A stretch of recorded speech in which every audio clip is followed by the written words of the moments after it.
futunk az Úr elé, és hirtelen egy mennyei kéz megvár. Jézus az, aki megsegít, és hirtelen a mennyei erő leszáll.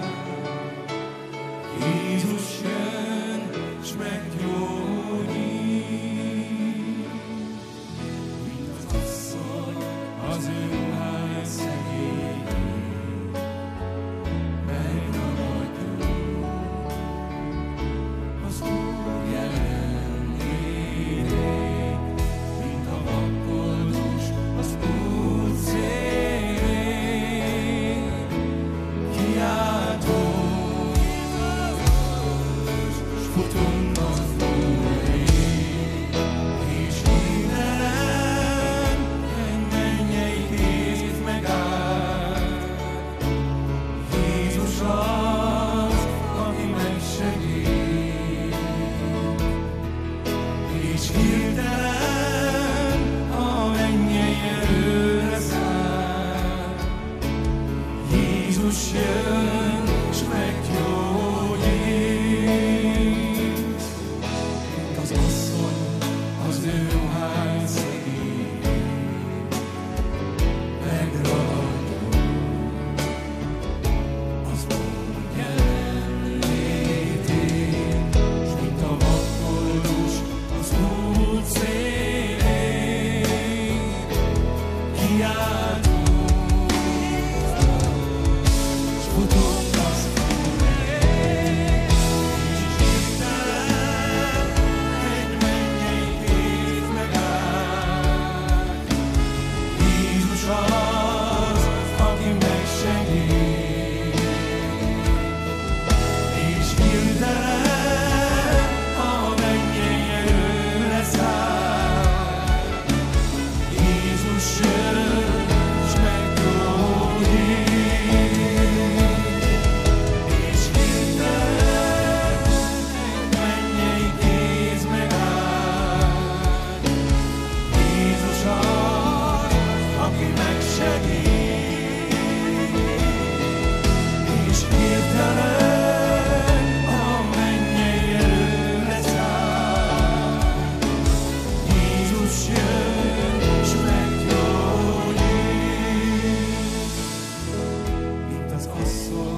te örök törvényedet.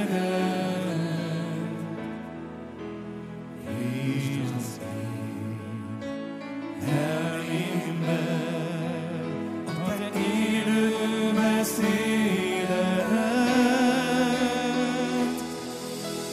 Hadd égjen tüzet bennem, oldhatatlan lángnyal emészem, hogy szent vagy, Uram, én Istenem.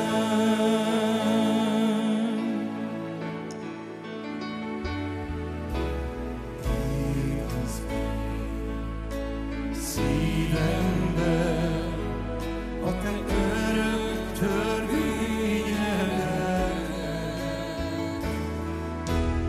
Írd az én elmémbe a te élő beszédet.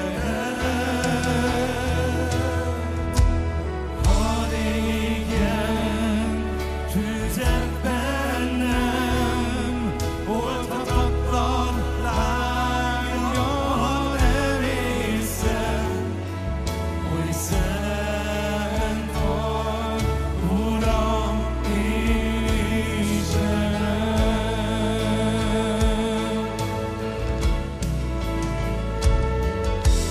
Hadd égjen tüzet bennem, oldhatatlan lángnyal emészem, hogy szent vagy, Uram, én Istenem.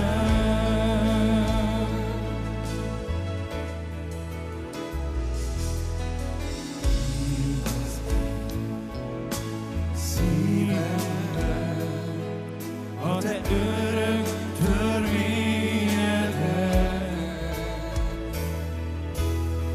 Írd az én elmémbe a te élő beszédet. Hadd égjen tüzet bennem, oldhatatlan lángnyal emészem, hogy szent vagy, Uram, én Istenem.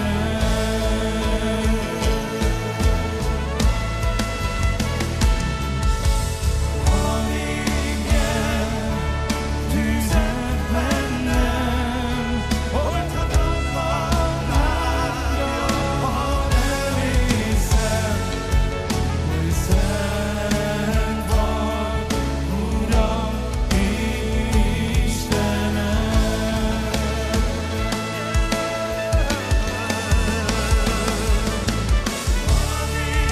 égjen tüzet bennem, oldhatatlan lángnyal emészem, hogy szent vagy, Uram, én Istenem.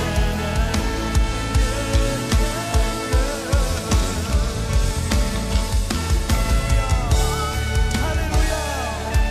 Tüzet bennem, oldhatatlan lángnyal emészem, hogy szent vagy, Uram, én Istenem.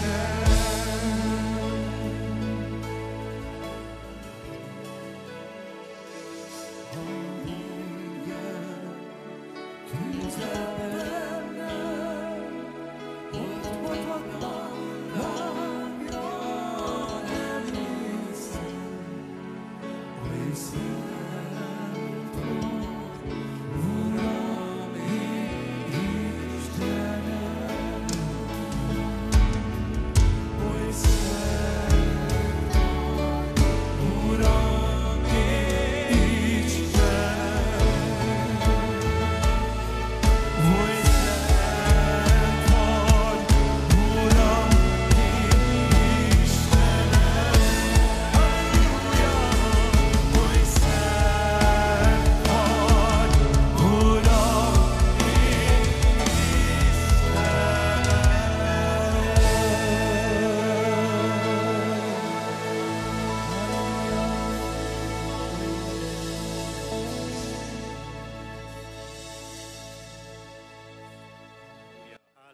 Alléluia. Vraiment, Seigneur, notre Seigneur, tu es saint. Nous te remercions, Seigneur, que tu es un Dieu saint qui nous a parlé. Tu as parlé et les choses sont apparues dans l'existence. Et tu nous as donné la vie, le souffle et toutes bonnes choses qui se trouvent dans notre vie. Nous te remercions pour ces choses. Nous te remercions car tu as donné ton Fils Jésus-Christ pour nous, pour que nous qui croyons en lui ne périssions pas, mais que nous ayons la vie éternelle.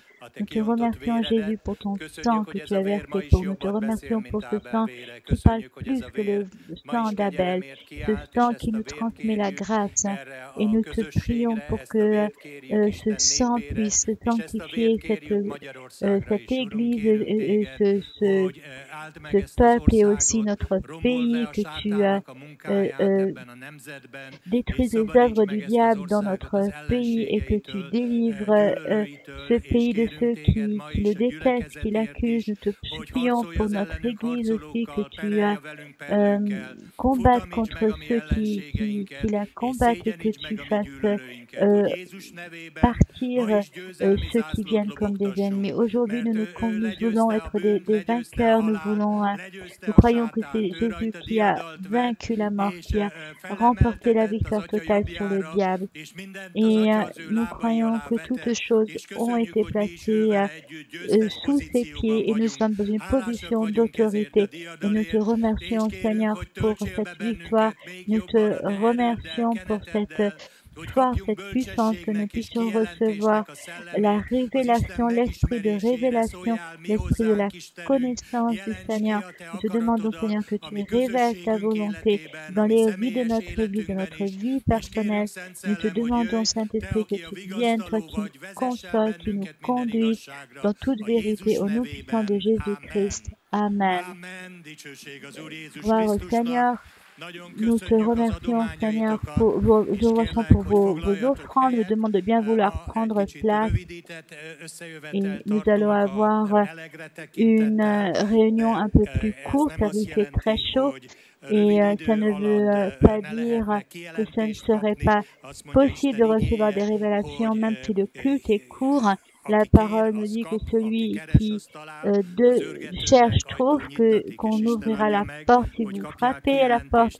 Ainsi, j'espère que tu recevras les réponses à tes questions. Excusez-moi. Donc, nous allons regarder dans 1 Samuel une histoire. 1 Samuel 30. Il s'agit là de la vie de David. 1 Samuel 30. Lorsque le troisième jour, David arriva à Tsiklag avec ses hommes, les Amalécites avaient fait irruption dans le Negev et à Tsiklag. Ils avaient frappé Tsiklag et l'avaient incendié. Ils avaient capturé les femmes et tous ceux qui s'y trouvaient, petits et grands.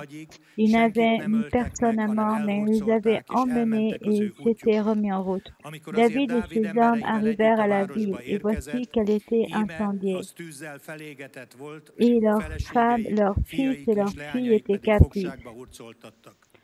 Alors David et le peuple qui était avec lui sanglotèrent jusqu'à ce qu'il n'ait plus la force de pleurer.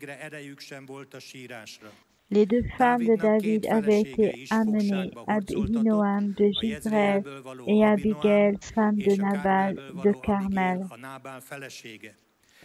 David fut dans une grande détresse, car le peuple parlait de le lapider, parce que tous ceux avaient de l'amertume dans l'âme, chacun à cause de ses fils et de ses filles. Mais David se fortifia en l'Éternel son Dieu, et dit au sacrificateur Abiathar, fils d'Ammimelech, apporte-moi donc l'éphod. Abiathar apporta l'éphod à David, et David consulta l'Éternel en disant, si je poursuis cette troupe, est-ce que je la rattraperai? L'Éternel lui répondit, poursuis, car sûrement tu la rattraperas et tu délivreras.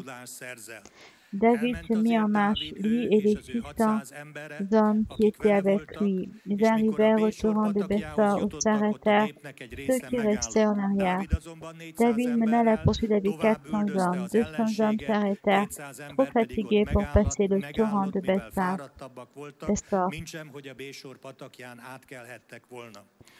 Ils trouvèrent dans la campagne un homme égyptien qui conduisait à David. Ils lui firent manger du pain et boire de l'eau. Et là, nous allons passer un peu plus loin.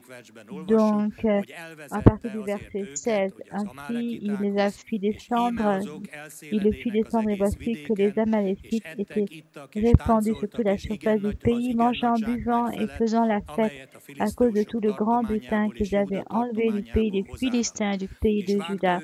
David les battit depuis l'aube jusqu'au soir du lendemain, et aucun d'eux n'échappa, excepté 400 hommes qui montèrent sur des chameaux et s'enfuirent. David délivra tout ce que les Amalécites avaient pris. Ainsi David délivra ses deux femmes. Il ne leur manqua personne, ni petit, ni grand, ni fils, ni fille, ni aucune partie du butin, ni rien de ce qu'on leur avait pris. David ramena tout. Amen. Jusque-là, et je voudrais donc souligner l'essentiel de cette histoire. Donc, David se trouvait dans une situation très difficile. C'était un fléau qui s'était abattu sur sa vie, car à Tsiklag, les Amalécites l'avaient attaqué, et donc c'était en relation avec ce que le pasteur Joseph vient de nous raconter. Si nous êtes dans une situation d'épreuve, c'est important de trouver notre inspiration de la Bible, des Saintes Écritures. Il n'y a aucune inspiration qui ne viendrait de l'homme. Et donc, nous croyons qu'il y a un enseignement pour nous. Nous croyons que l'ensemble de la Bible est inspiré de Dieu et nous croyons que dans cette histoire que nous venons de lire, il y a un message pour nous. Donc, David a traversé beaucoup de choses. Beaucoup de choses se sont passées avec lui, mais cet épisode de sa vie a été enregistré car il y a un enseignement pour nous. Donc, ce que nous pouvons voir dans cette histoire, c'est que David s'est trouvé dans une situation difficile alors qu'il n'avait rien commis comme péché. Et ce qui expliquerait pourquoi il serait sorti de la protection de Dieu. Et nous voyons que quand il y a une difficulté de notre histoire, il y a des précédents, des antécédents à une situation difficile. Et je ne vais pas reprendre l'ensemble de la vie de David, mais nous savons qu'une fois qu'il fut devenu le roi, il a eu beaucoup de difficultés, il a pris des mauvaises décisions. Et son nouveau-né est mort, sa propre fille a été violée. Aussi, ensuite, un autre de ses fils a tué un autre de ses fils. Donc, il y a eu de grandes tragédies dans la vie de David. Mais nous voyons que s'il y avait une raison, c'était le péché qu'il avait commis avec Bathsheba. Et ensuite, il y avait le prophète Nathan qui était venu le voir pour lui dire que la punition qui est réservée à la personne qui commet ce péché qui ressemble à celui qui vole l'agneau d'une personne qui n'aurait qu'un seul agneau. Et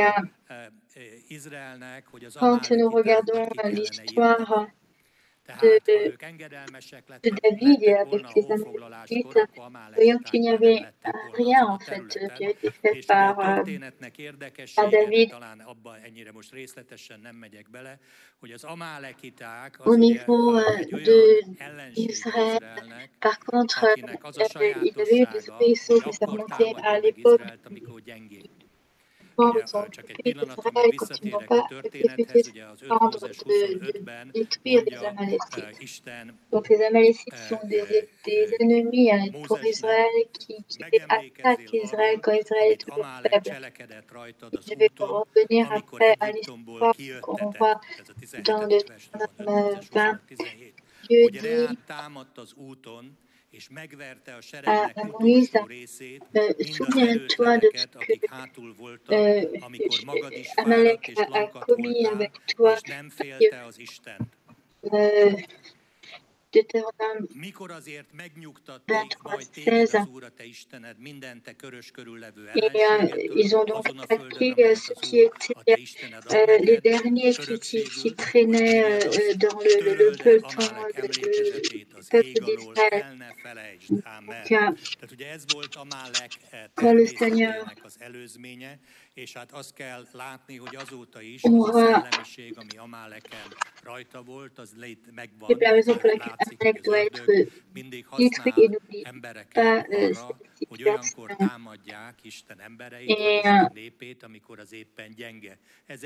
Et donc, c'est cet esprit qui est sur Amalek. On le voit que cela continue. Satan utilise des personnes pour attaquer les peuples de Dieu. Quand ce peuple est faible, c'est un esprit abominable devant Dieu. Et qui va générer des conflits. Et il y a donc l'esprit de Dieu dans cela. Et c'était donc un esprit sur Amalek. Donc Deutéronome 25, 17. Et c'est ainsi que tout a été pris, tout ce qui a été pris était la possession de David. Mais David n'avait donc pas eu de mauvaises décisions. Donc, nous avons dans notre vie des difficultés quand nous avons commis quelque chose. On voit aussi cela dans la vie de Jacob. Quand Dina a été violée, ensuite il y a une vengeance de ses frères. Et on voit que ensuite Jacob sent bien qu'il y a quelque chose qui ne s'est pas bien passé suite à cette vengeance. Et on ne sait pas du tout qu'est-ce qui s'est passé avec David. On ne sait pas qu'est-ce qu'il a été loin par le prophète Samuel. Il a vaincu Goliath. Il a commencé à servir avec fidélité dans la maison de Saül. Et Samuel était énervé par sa personne, qu'il avait cette fonction du Seigneur sur David. Donc Saül ne se sentait pas bien en présence de David. Mais David a été toujours fidèle à Saül. Il aurait pu le tuer, mais il ne l'a pas fait. Et en fait, je suis dans une situation où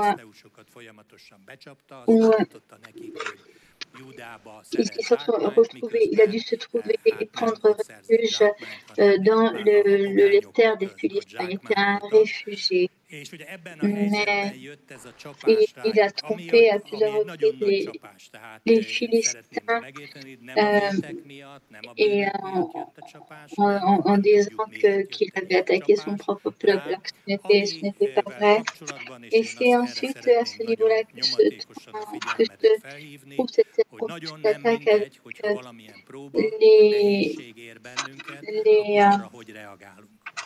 Tehát, hogy a próbában, a nehézségben hogyan reagálunk. Az egyik dolog, ami bekövetkezett, ahogy látjuk, marqué que ce n'est pas indifférent.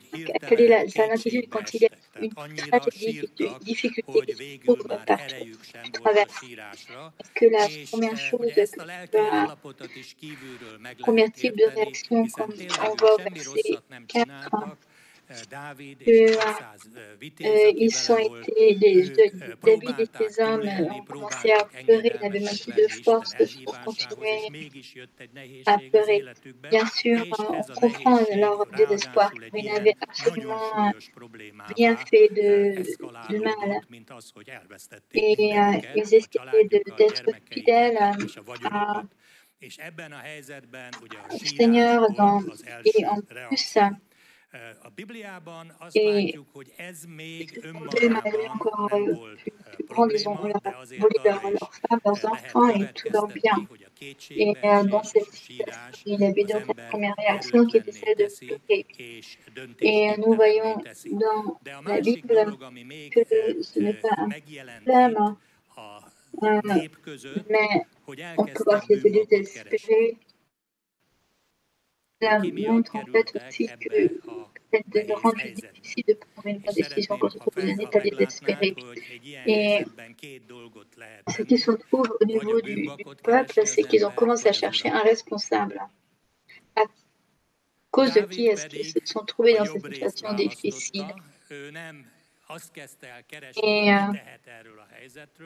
la situation, c'est que soit qu'on recherche le bouc émissaire ou alors on commence à chercher le Seigneur. Donc, David n'a pas commencé à chercher l'explication, mais ce que je voudrais dire aussi, que si toi tu traverses une situation difficile en ce moment, je voudrais te dire que une fois que cette grande période difficile que nous avons traversée, cette pandémie, pas juste pour notre Église, mais pour l'ensemble du monde, c'est vraiment une période difficile. Et il y a des personnes parmi nous qui se retrouvent dans des situations vraiment et ce que je voudrais vous encourager cependant, même si dans une situation difficile, fais ce que fait David. Au niveau du verset 5,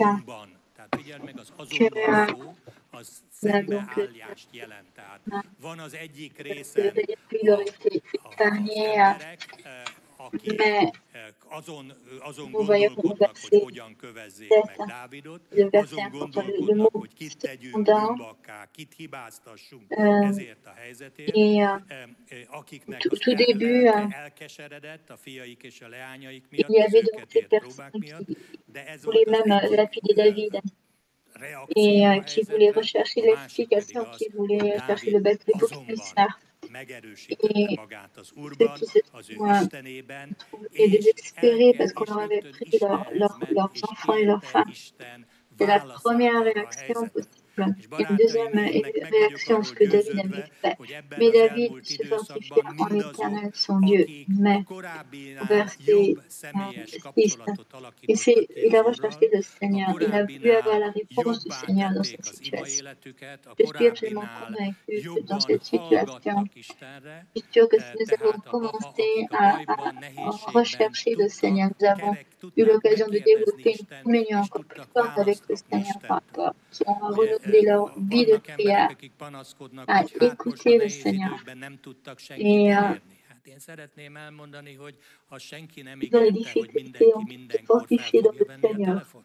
Et on peut recevoir la réponse du Seigneur. Je sais qu'il y a des gens qui se plaignent et qui disent qu'ils n'ont pas pu rencontrer qui que ce soit. Mais personne ne peut leur promettre d'être accessible. Mais par contre, le Seigneur a promis de nous écouter quand nous sommes vers lui. Quand nous sommes dans une situation difficile, bien sûr, c'est bien que tu fais bien de demander des conseils au niveau individuel. Mais ce soit la première réaction ne doit pas être qu'est-ce que quelqu'un me dit, ce que je dois faire. Mais de te fortifier dans le Seigneur, de te tourner vers le Seigneur et de lui demander qu'il te répond, qu'il donne une révélation. Nous avons parlé la dernière fois avec Pasteur Chando. Est-ce que nous devons avoir une révélation? Nous n'avons pas une révélation, nous ne pouvons pas subsister. Nous avons des parents, par exemple, qui ont des difficultés. Pourquoi est-ce que les enfants ne marchent pas avec le Seigneur et comment est-ce qu'ils peuvent les convaincre? Bien sûr, c'est possible de leur faire rencontrer des personnes qui peuvent les aider. Mais c'est la révélation qui peut les toucher, la révélation individuelle. Même si toi, tu es un bon chrétien, les enfants ont besoin d'être voir une révélation à leur niveau. Sinon, tu ne peux faire que les amener dans l'église, c'est tout ce que tu peux faire, ça ne va pas suffire. Et s'il n'y a pas une révélation dans la vie de cette communion avec Dieu, il n'y a pas la possibilité pour que lui, de façon individuelle, puisse se pontifier dans le Seigneur et puis demander à ce qui reste dans la situation dans laquelle je suis, qu'est-ce qui est la situation pour moi. Et je voudrais attirer votre attention sur votre le pasteur Chamberlain avait parlé, et je crois que nous le voyons de jour en jour. Nous, dans la période qui vient, ne va pas être une période facile. Nous voyons dans la fin des Actes des Apôtres, quand l'apôtre Paul se trouvait dans l'orage,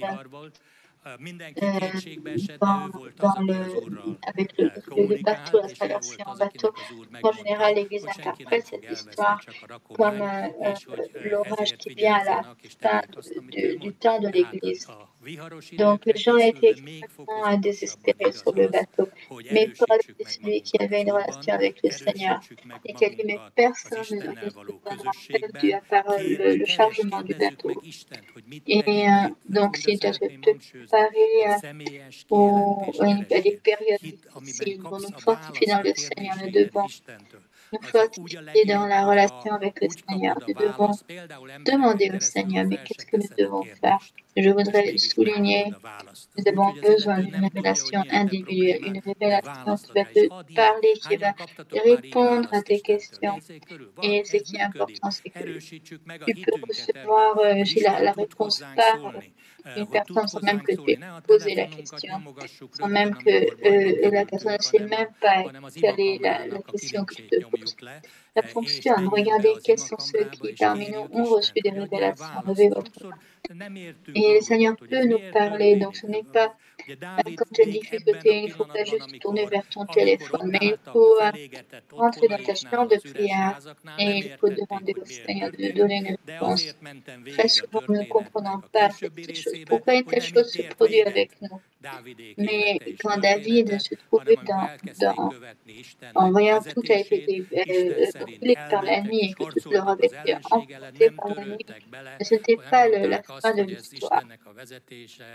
Et ce n'est pas la fin de l'histoire de David. Mais donc, on va faire rechercher ce que le Seigneur voulait qu'il fasse et commencer à se battre contre les ennemis. Et ils n'ont pas dit, ah, c'est la fin de notre histoire, nous allons renoncer à nos enfants et à nos femmes. Non, c'est ce qu'ils avaient reçu du Seigneur. Ils ont dit, il faut qu'on le récupère. Et ils ne sont pas désespérés et ils se sont battus jusqu'au bout. Et le résultat en fut que ils ont pu recevoir tout ce qui leur appartenait et aussi ils ont pu avoir du butin encore plus parce qu'ils ont eu plus que ce que les Israélites leur avaient pris. Ils ont eu plus que ce qu'ils ont eu. Donc, je suis prier toi aussi pour cela.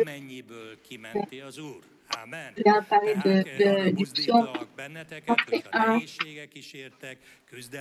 Le juste traverse beaucoup de difficultés, mais le Seigneur le délivre de tous ces maux. Au chapitre au psaume 34. Donc, si tu as des difficultés, toi aussi, si tu crois que tu es juste alors croire que le Seigneur veut te délivrer. Et pour cela, il faut que nous fortifions dans le Seigneur. Et c'est bien que nous soyons un peu plus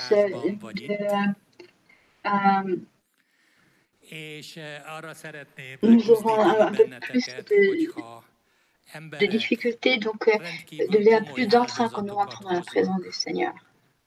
Est-ce qu'il y aura plus d'enthousiasme ici ou dans l'arène du stade de Puskás pour le match de foot de... Vous savez, je voudrais vous dire que les gens dépensent beaucoup pour aller voir ces matchs de foot. Ils s'habillent avec les symboles de leur équipe de foot. Depuis le matin, ils se préparent à entrer le stade. Vous savez, il y a, vous savez, ces molinos qui préparent. Aussi, c'est beaucoup d'énergie, d'argent, etc. Ils sont sous le soleil brûlant pour devant le stade pendant plusieurs heures avant le début du match. Et après, jusqu'à minuit, ils restent aux alentours du stade. Car, pourquoi? Parce qu'il y a une balle remplie de terre et elle va dépasser une ligne blanche. Et si ça peut passionner les gens, alors être pardonné du péché et recevoir la vie éternelle, avoir le Dieu qui fait des miracles, pourquoi ça ne peut pas nous enthousiasmer?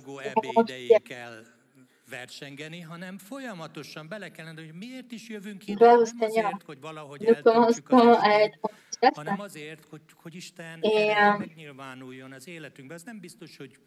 Mais il ne faut pas juste que cela se passe au niveau des matchs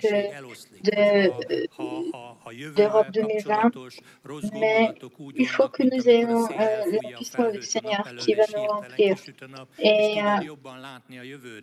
Et même quand ils sont désespérés, quand il y a des mauvaises pensées par rapport au futur, il faut nous laisser être remplis de Saint-Esprit pour que ces pensées soient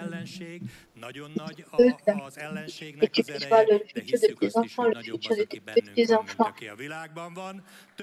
Le Seigneur peut enlever les sentiments de désespoir. Bien sûr, il y a beaucoup d'ennemis, l'ennemi est fort, mais celui qui est en nous est plus fort que celui qui est dans le monde. Il y a plus qui sont avec nous que ceux qui sont contre nous. Et aucune arme qui peut n'avoir de succès contre nous. Et nous allons aussi poursuivre les ennemis, comme David a poursuivi les ennemis. Et aussi comme il a arraché la brebis de la gueule du lion. Et nous aussi, nous allons aller récupérer les prisonniers, les captifs retenus par l'ennemi. Si tu sais qu'il y a des personnes qui ne reviennent pas à l'église, il faut essayer de prier pour elles, prier par les armes spirituelles. C'est ce que je vais vous souhaiter. Je vais vous demander maintenant d'écouter István Mészáros. Egy világverő szérummal, a második Zsoltárral ezt szeretném fölolvasni nektek, mert nincsen most már szinte hét, hogy ne lehetne híreket olvasni. Je vous salue également avec beaucoup d'amour, mes chers frères. J'aimerais aussi vous fortifier avec la parole de la vie, avec le psaume numéro 2 que j'aimerais vous lire maintenant. Parce qu'il n'y a pratiquement pas de semaine, pas de jour où nous puissions pas lire d'informations sur ces programmes de Sodome et Gomorrhe qui touchent le monde entier et l'avancement de ce programme. Malheureusement, ce sont des circonstances désolantes, mais la Bible a prédit et c'est écrit qu'il faut se préparer ces derniers temps parce que l'arbre grandit en même temps avec le blé.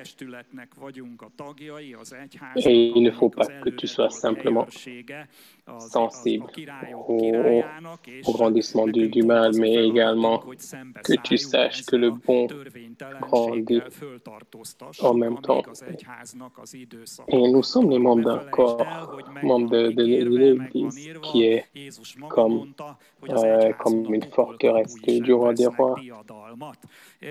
Et justement, notre tâche est que nous freinons ces iniquités tant que le temps de l'Église dure ici. N'oublie pas qu'il est promis, il est écrit, et je l'ai dit lui-même, que même les portes de l'enfer ne triompheront pas sur l'Église. Pour cette raison, j'aimerais vous fortifier avec le psaume 2.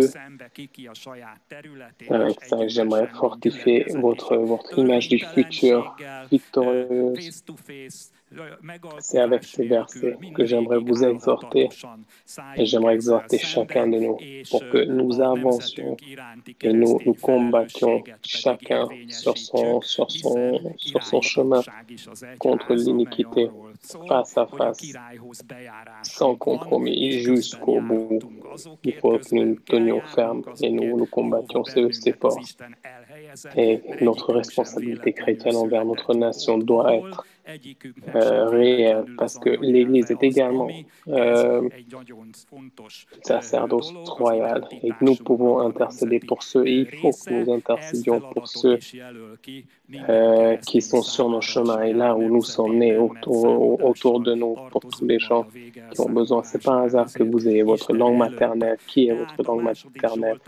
Le pays où vous êtes né, c'est quelque chose qui fait partie de votre identité, de notre identité. Mais c'est également une tâche, un devoir pour chaque chrétien dans son propre nation, parce que nous devons rendre compte à la fin de tous nos actes. Donc, psaume 2, j'aimerais lire maintenant. Pourquoi ce tumulte parmi les nations, ces vaines pensées parmi les peuples? Pourquoi les rois de la terre se soulèvent-ils et les princes se liguent-ils avec eux contre l'Éternel et contre son roi? Brisons leurs liens, délivrons-nous de leurs chaînes. Celui qui siège dans les cieux rit, le Seigneur se moque d'eux. Puis il leur parle dans sa colère et les épouvante dans sa fureur. C'est moi qui ai oint mon roi sur Sion, ma montagne sainte. Je publierai le décret. L'Éternel m'a dit, tu es mon fils. Je t'ai engendré aujourd'hui. Demande-moi et je te donnerai les nations pour héritage, les extrémités de la terre pour possession. Tu les briseras avec une verge de fer, tu les briseras comme le vase d'un potier. Et maintenant, roi, conduisez-vous avec sagesse, juge de la terre, recevez l'instruction, servez l'Éternel avec crainte, et réjouissez-vous avec tremblement.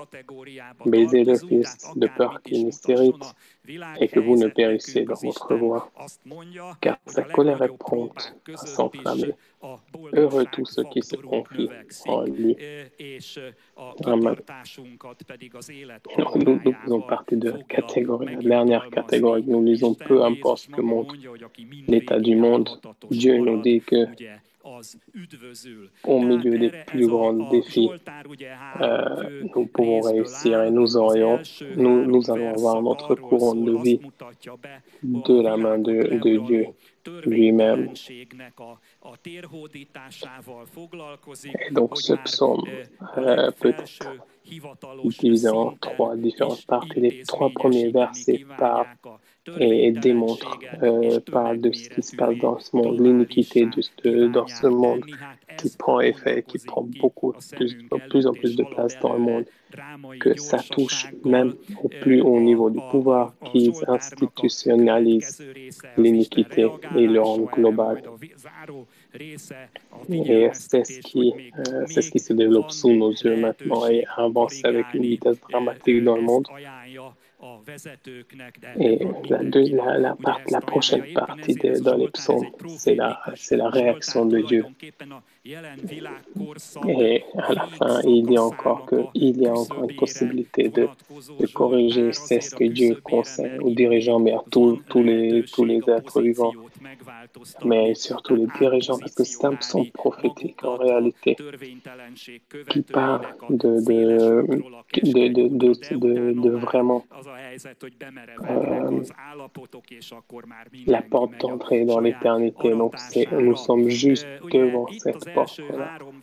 Et ils ont encore la possibilité de ceux qui sont dans l'iniquité de changer leur vie. Mais après, la situation est que chacun aura son état définitif et décidé. Donc ici, les 3 premiers versets, comme je l'ai déjà dit, parlent de cette révolte contre Dieu. Cette révolte dans le monde. L'Antichrist n'est pas encore là, n'est-ce pas? Mais son esprit est déjà ici. et à quel point il se renforce. On peut voir à quel point l'iniquité se développe, n'est-ce pas? L'Antichrist, l'un des plus grands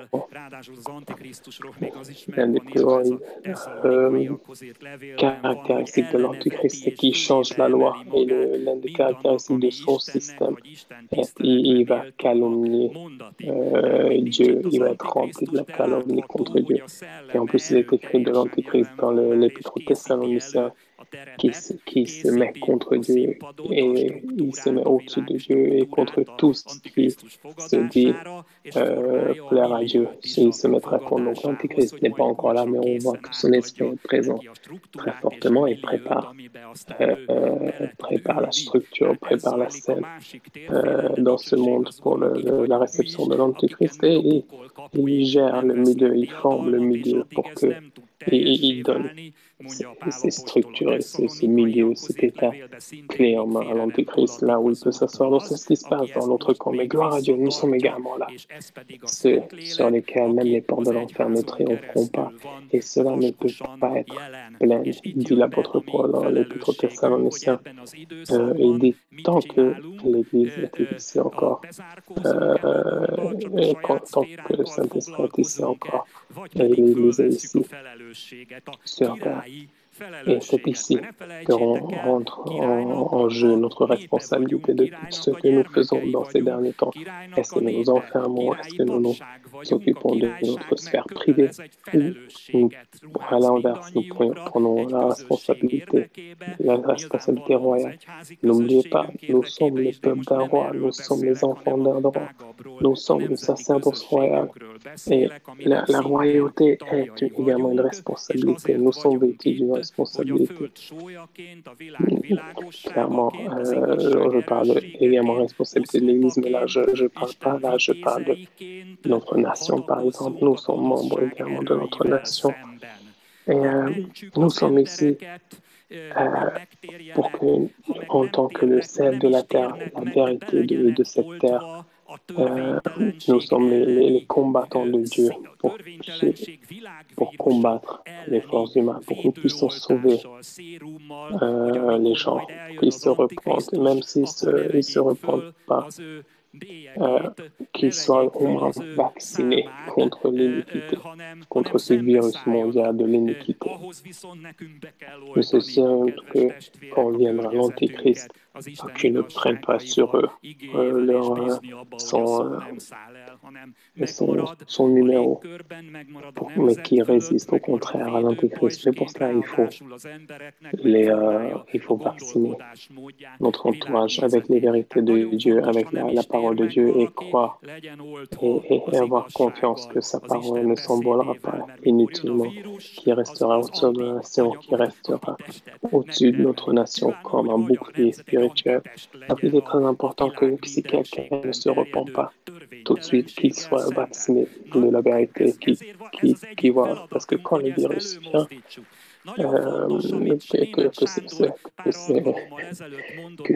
quand vient le virus, les anticorps soient réels et puissent lutter.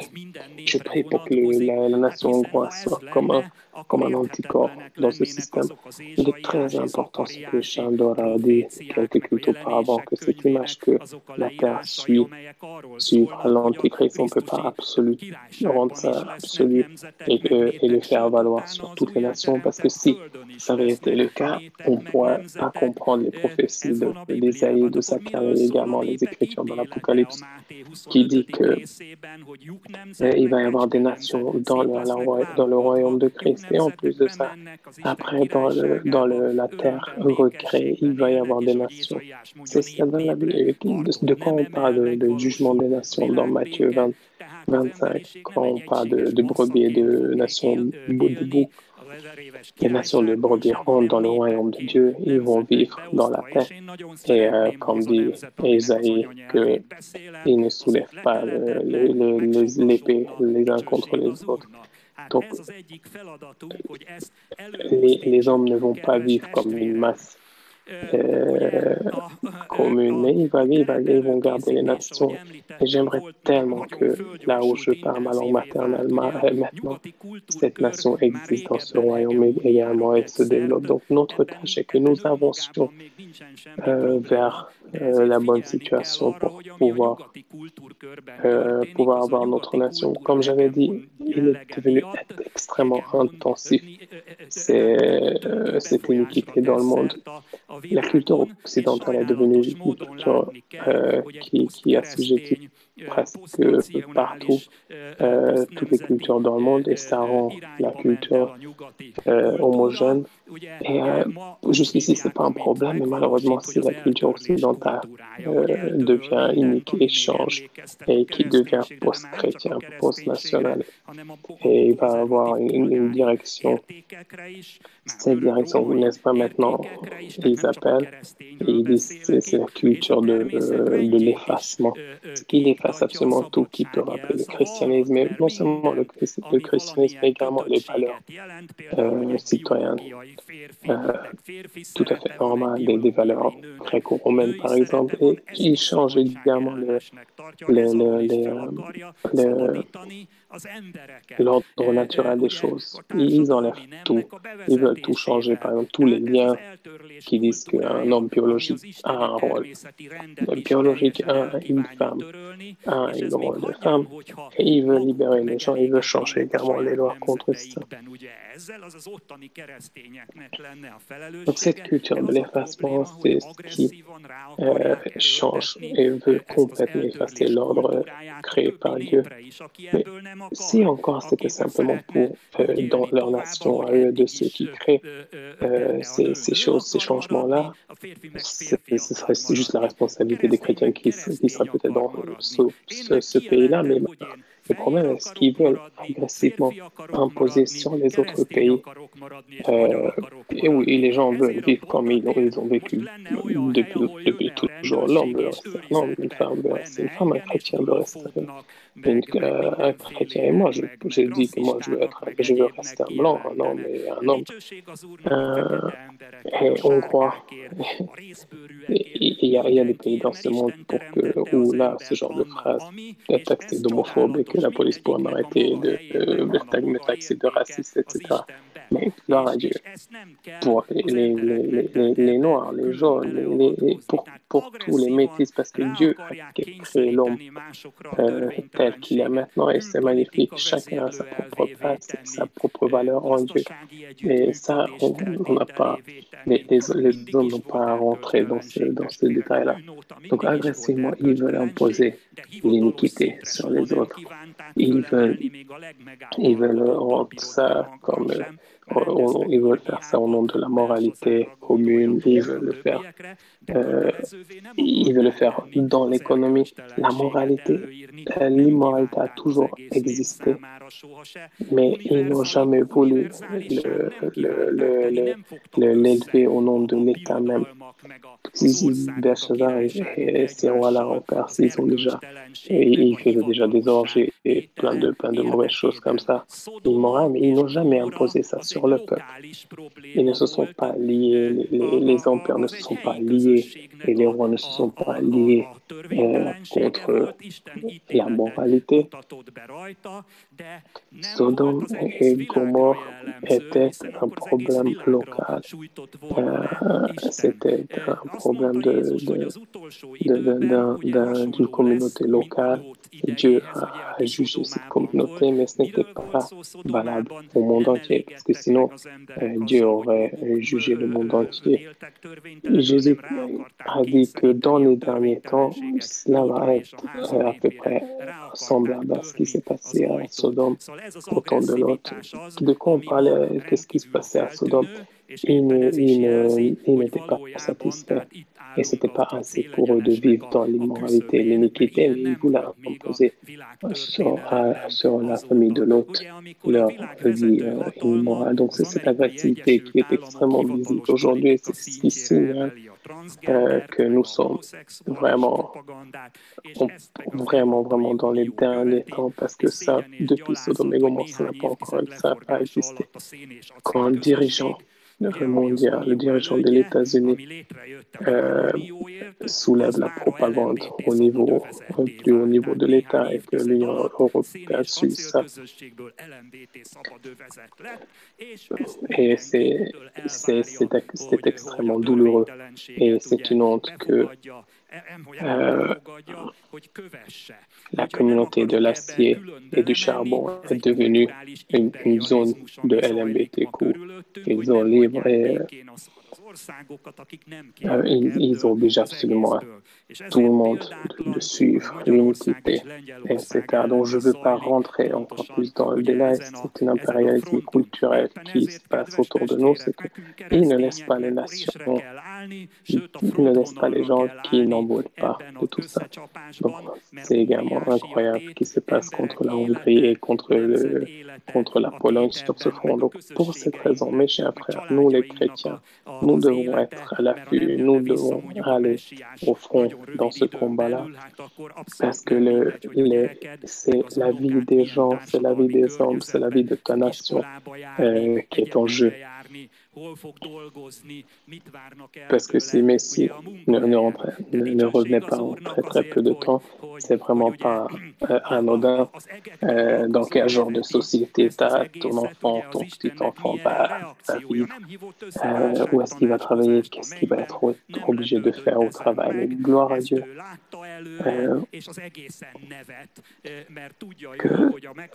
Que celui qui est dans les cieux, il sourit, il rigole sur tout ça. Quelle est la réaction de Dieu à ça? Il n'a pas appelé un conseil de crise, il ne s'est pas étonné, il a déjà vu ça bien à l'avance.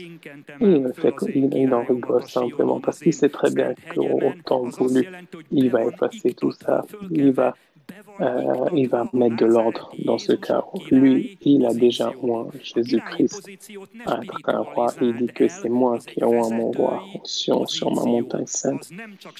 Et ça veut dire que c'est déjà prévu que Jésus-Christ de Nazareth est déjà dans une position de roi. Donc, ne spiritualise pas cette position-là. C'est une position de dirigeant. Ça ne veut pas simplement dire une direction spirituelle, mais également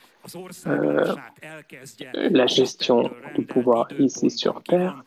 Et lui, il se prépare à revenir. Et ce qu'il a déjà reçu en esprit, il fasse valoir ses droits ici, au temps voulu par Dieu. Donc ce moment est déjà prévu, peu importe ce qu'ils font, les principautés, l'union, les politiciens, ils ne pourront jamais l'empêcher. Mais sois fier, sois courageux, parce que tu es une forteresse de Dieu, une forteresse avancée de Dieu. Gloire à Dieu.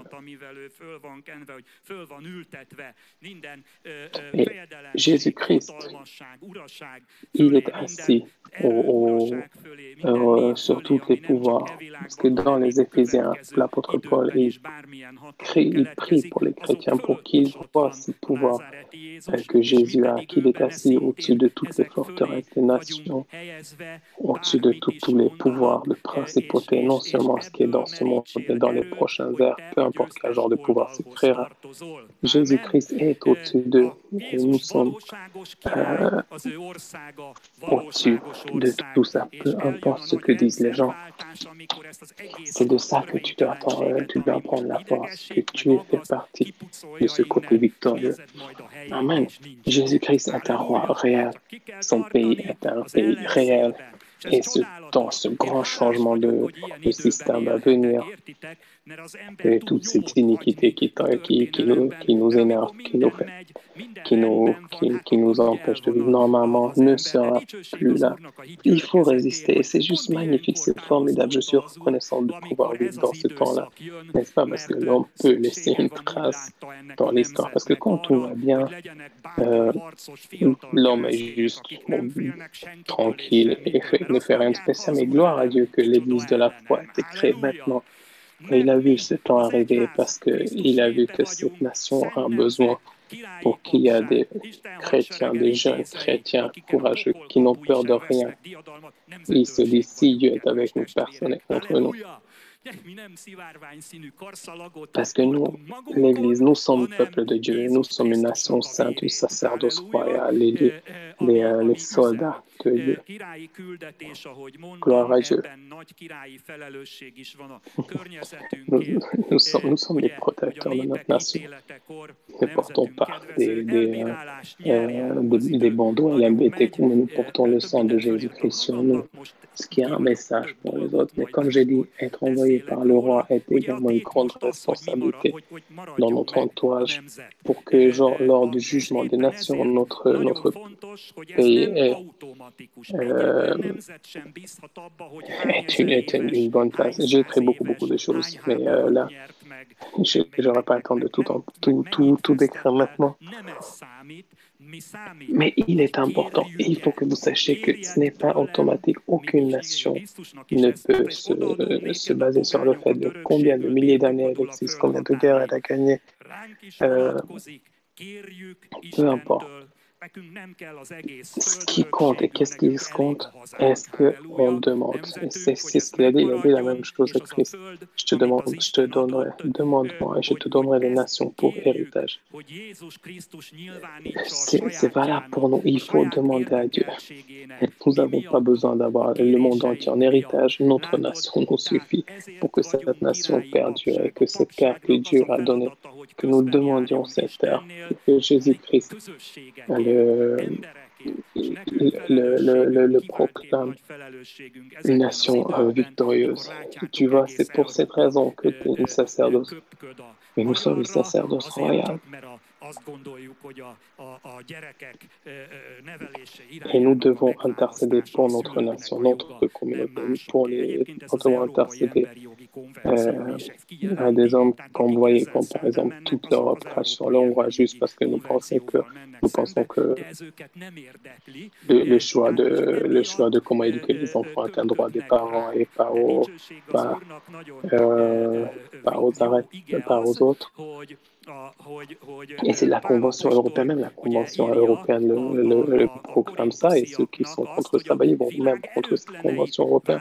Pour cette raison, maintenant, ils crachent sur nous, mais gloire à nous, que c'est une très bonne parole ici, où l'apôtre Paul dit, dans son épître aux Corinthiens, que Dieu a choisi les faibles de ce monde pour mettre la honte sur les forts de ce monde, ceux qui ont été jetés en dehors de ce monde, pour qu'aucun corps ne s'enfle d'orgueil contre lui. Très souvent, je prie pour également les Hongrois, pas parce que je trouve les Hongrois pour des manqueurs, pour des riens ou pour des faibles, mais en général, c'est ainsi que le monde nous regarde et regarde notre nation, mais parle à Dieu et dit que Seigneur, Seigneur, tu vois comment on regarde notre nation et on te demande que il y a un bâton dans les roues du diable. Donc pour ça, il faut prier pour qu'il loin le petit. Dieu aime rendre les petits pour mettre la honte sur les grands et qui donne également la grâce pour les grands, bien évidemment. Parce que tu vois, quand Dieu parle, il dit roi et bon sens. Donc c'est pas encore terminé, il peut encore changer quand il dit conduisez-vous avec sagesse. Donc il est important que nous soyons comme le Jean-Baptiste dans le désert et nous prêchons l'évangile face à face, sans compromis, qu'il faut se rependre, que le roi des rois va revenir. Il faut avoir les fruits de la repentance. Et tu vois très bien que les gens sont partis voir Jean-Baptiste de tous les métiers. Et Jean-Baptiste a dit à chacun de quoi faire. Donc il faut également prêcher les messages dans la société. Qu'il faut que cet état soit dans l'harmonie, la plus grande harmonie possible avec Dieu, que si quelqu'un ne se repent pas, par exemple, mais qu'il est vacciné, comme je dis tout à l'heure, quand l'Antichrist viendra, que cette parole avec laquelle il est vacciné, il puisse résister à l'Antichrist. Donc, sois également, et soyez des lumières, toi et moi, soyons des lumières qui est le cercle qui nous battons pour ce monde et qui donnons le goût. Et tu vois ici qu'il faut prêcher, quand il faut prêcher avec force. Et quand il disait ces paroles à la fin, que sa colère à s'enflammer. Et c'est vraiment fini ce temps où il fallait juste prier les gens de ne pas s'énerver contre la parole de Dieu. On n'a pas beaucoup de temps. Il faut prêcher la parole de Dieu. Ça peut pas être mécompris si tu dis clairement ce qui va se passer et ce que les gens doivent faire.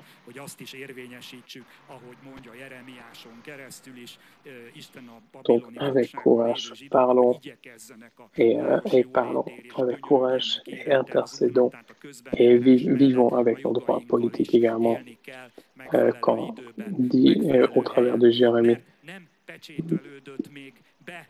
aux captifs juifs qui étaient à Babylone, quand il disait priez pour le bien-être de votre cité, votre ville, votre village.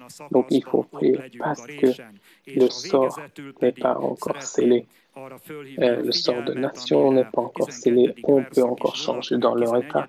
On peut également l'empire est très important de savoir que nous soyons à ce moment-là bien à l'affût de tous les changements. Donc, et pour terminer, j'aimerais mettre l'accent sur le fait où ce que nous voyons au verset 12, même au verset 11, quand il dit et réjouissez-vous avec tremblement, baisez le fils de peur qui ne s'irrite et qui ne périsse et que vous ne périssiez dans votre joie, car sa colère est prompte à s'enflammer.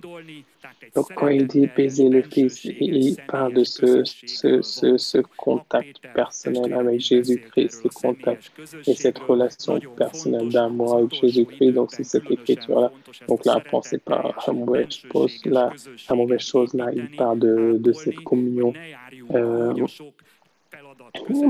Peter, juste avant, a parlé de cette relation personnelle est très importante dans ces derniers temps. Très, très important de suivre et bâtir cette relation pour que nous ne marchions pas au milieu de tous ces combats en étant tombés de notre premier amour. Il faut toujours et toujours rentrer et retourner à notre premier amour. Donc, il est important que pendant que nous fassions nos tâches dans la communauté, que nous puissions rester dans le Seigneur, dans le premier amour. C'est ce que je vous souhaite à chacun de vous. Soyez protégés et soyez contents de pouvoir vivre dans ces temps-là parce que c'est vraiment des temps qui changent le sort des gens. Aujourd'hui, tous les mots, toutes les tâches, tout ce que nous faisons a un impact dans le sort des gens, dans le sort des nations. Et je crois fermement que Dieu, qui a commencé ce travail en l'Église, va le continuer. C'est pas pour rien qu'en quelques décennies, Dieu a créé cette Église-là, qui est partie d'une toute petite maison et que maintenant, beaucoup de médias, beaucoup d'informations, beaucoup d'églises, et que l'Église peut toucher toute la société entière. Nous ne sommes pas un club de Dieu bénis-moi, mais nous sommes une Église réelle qui est le sel de la terre, qui est la lumière de ce monde et qui est une ferme pilier de la vérité. Gloire à Dieu. Soyez bénis. Et je vais terminer avec la prière. Père Céleste, nous te remercions parce que tu nous as choisis. Que pendant ce grand changement, grand bouleversement, quand tu vas recentrer tout en Jésus-Christ et tu vas prendre tout ce qui est sur la terre et dans le ciel, que nous soyons des personnages actifs. Et gloire à Dieu et gloire à toi parce que tu nous as non seulement appelés à avoir la vie éternelle, mais également à des soldats pour changer notre monde, que nous préparions le chemin du retour de Jésus-Christ. Nous te remercions et nous te demandons de nous joindre, chacun d'entre nous, à sa place et toute l'Église soit à cette tâche-là. Et faire en sorte, Seigneur, qu'au moment voulu, nous puissions faire tout ce qui nous est demandé, tout ce qui est planifié, que nous fassions. Et faire en sorte que notre Église soit une Église qui a beaucoup d'impact positif sur son monde. Et fait en nous de l'onction d'Élysée qui était bénie, et de cette onction de voir où l'ennemi allait frapper le pays. Fais en sorte, Seigneur, que nous soyons pareils. Et protège la Hongrie de cette colère venant de ses ennemis. Lutte, mon Dieu, contre la force de l'iniquité. Fais en sorte de reculer autour, arrière de nos frontières et fais en sorte, Seigneur, parce qu'il est écrit que la vérité soulèvera les nations et élèvera les nations. Et faire en sorte que ces vérités de la protection des familles, la souveraineté et d'autres questions où notre nation s'est tenue ferme contre les tendances internationales. Et nous t'implorons, Seigneur, et je t'implore aussi pour que mes frères et sœurs qui ont été affligés par des fléaux pendant cette pandémie, soit de santé, soit au niveau familial, soit au niveau financier, soit au niveau de la relation personnelle. Je les emmène devant toi et je te demande de les oindre avec ton onction de rétablissement. Et aide ceux qui ont perdu leurs proches. Donne-leur de l'espérance et de la foi pour ceux qui ont été touchés dans leurs finances. Dans le nom de Jésus-Christ, Tout-Puissant, et fais en sorte que jamais ce coronavirus puisse revenir ici dans ce pays, même dans ce monde. Seigneur, qui est au ciel, que ton nom soit sanctifié, que ton pays vienne, que ta volonté soit faite, comme elle est faite au ciel, comme au ciel, comme sur la terre, et donne le pain de tous les jours, et pardonne nos péchés, comme nous pardonnons également à ceux qui pêchent contre nous. Et ne nous emmène pas dans les tentations, et délivre-nous du mal, parce que le pays t'appartient, le pouvoir t'appartient, la gloire t'appartiendra. Et nous te demandons cette nation, ce pays. Nous te demandons cette terre, nous te demandons cette nation. Scelle le sort de ce pays et protège-les, garde-les dans ton royaume pour qu'ils puissent être une nation de brebis. Dans le nom de Jésus. Amen. Soyez bénis. A pultnál a könyveket megvásárolhatjátok. Várunk titeket szombaton szeretettel a viszontlátásra. Szervusztok, jó pihenést!